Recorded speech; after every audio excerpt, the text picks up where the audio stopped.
Assalamualaikum warahmatullahi wabarakatuh. Kembali lagi bersama Bu Nafi di kelas 5 pada materi tema 8 lingkungan sahabat kita, subtema 3 upaya pelestarian lingkungan, pembelajaran yang pertama. Untuk memulai pembelajaran, marilah kita baca basmalah terlebih dahulu. Bismillahirrahmanirrahim. Anak-anak, tujuan pembelajaran pada kali ini yaitu kalian mampu menjelaskan syarat-syarat air bersih, serta kalian mampu menganalisis usaha menjaga ketersediaan air. Untuk materi pembelajaran pada kali ini yaitu syarat-syarat air bersih dan usaha menjaga ketersediaan air. Apakah kalian ingat tahapan siklus air? Pada siklus air ada beberapa tahapan utama, yaitu evaporasi dan transpirasi, kondensasi, presipitasi, dan infiltrasi.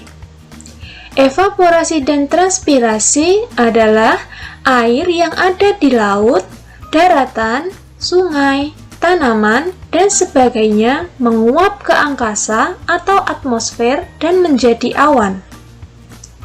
Kondensasi adalah perubahan wujud benda ke wujud lebih padat, seperti gas menjadi cairan. Presipitasi adalah proses pencairan awan hitam hingga jatuh menjadi hujan. Infiltrasi adalah aliran air ke dalam tanah melalui permukaan tanah itu sendiri. Tahukah kamu bahwa 97% air di dunia ini adalah air laut? Air laut rasanya apa? Ya, rasanya asin. Dan 3%-nya adalah air bersih. Air bersih digunakan oleh makhluk hidup untuk kebutuhannya. Bagi manusia, air bersih digunakan untuk minum, memasak, mencuci, dan lain-lain. Bagaimana syarat air dikatakan bersih? Apakah kalian tahu? Yuk kita cari tahu. Syarat air bersih itu ada 3, yaitu yang pertama syarat fisik, yang kedua syarat kimia, dan yang ketiga syarat mikrobiologi. Mari kita ulas satu persatu. Syarat fisik air bersih yaitu yang pertama tidak keruh, tidak berwarna, tidak berasa, tidak berbau, suhu antara 10 sampai 25 derajat, serta tidak meninggalkan endapan. Syarat kimia air bersih yaitu yang pertama tidak mengandung bahan kimiawi yang mengandung racun, tidak mengandung zat-zat kimiawi yang berlebihan, mengandung cukup yodium, dan pH atau derajat keasaman air antara 6,5 hingga 9,2.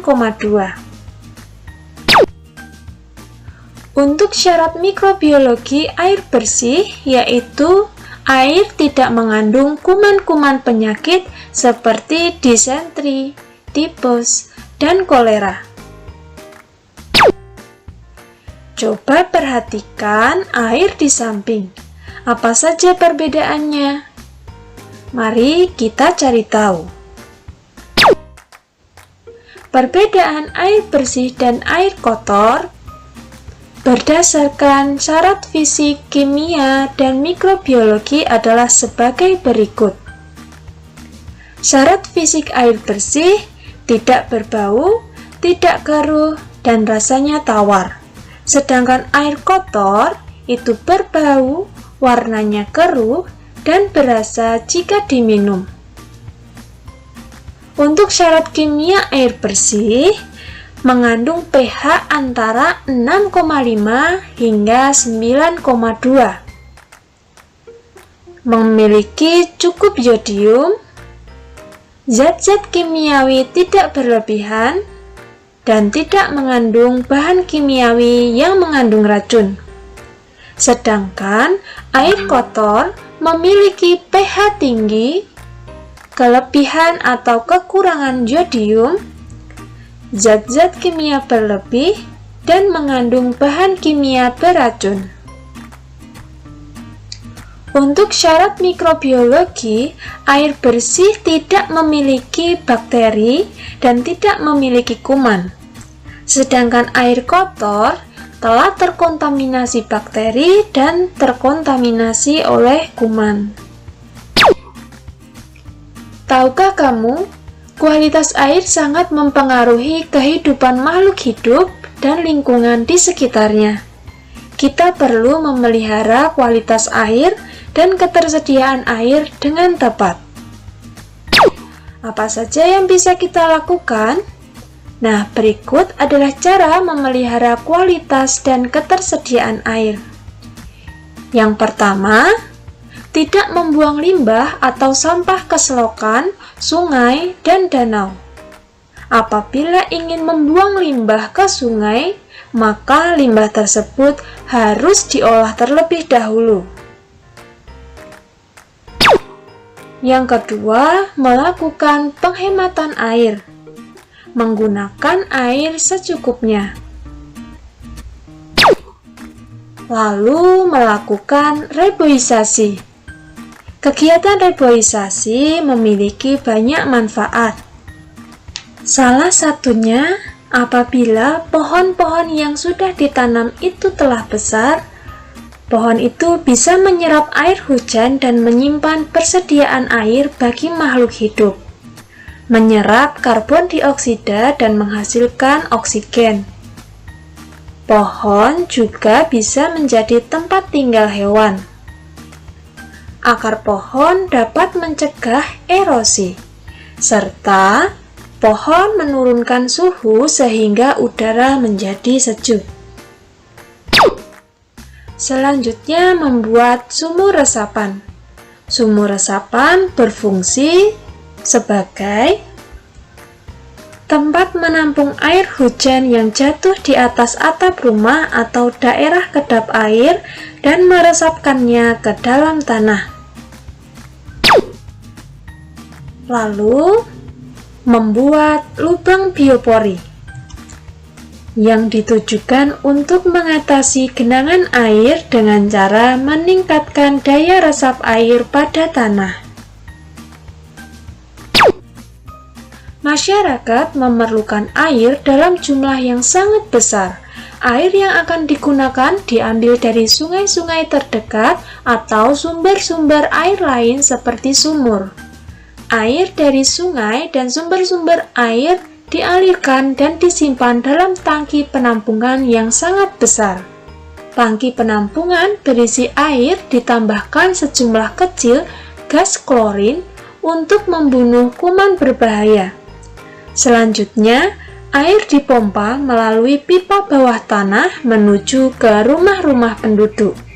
Air inilah yang digunakan untuk keperluan sehari-hari masyarakat. Sumber air lainnya didapat dari penggalian tanah.